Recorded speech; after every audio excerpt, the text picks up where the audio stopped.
السلام علیکم۔ کراچی میں 5 بچوں کا باپ ڈاکوؤں کی گولی کا نشانہ بن گیا۔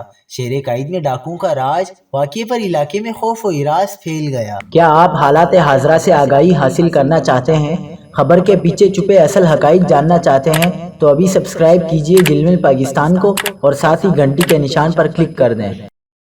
آپ کو بتاتے چلیں کہ کراچی میں ڈاکوؤں نے ایک اور شہری کو موت کی نیند سلا دیا۔ 3 ہٹی کے قریب پھول منڈی میں گلاب خریدنے آنے والا کورنگی کا گل فروش ڈاکوؤں کی گولی کا نشانہ بن گیا۔ 42 سالہ جبران خریداری میں مصروف تھا۔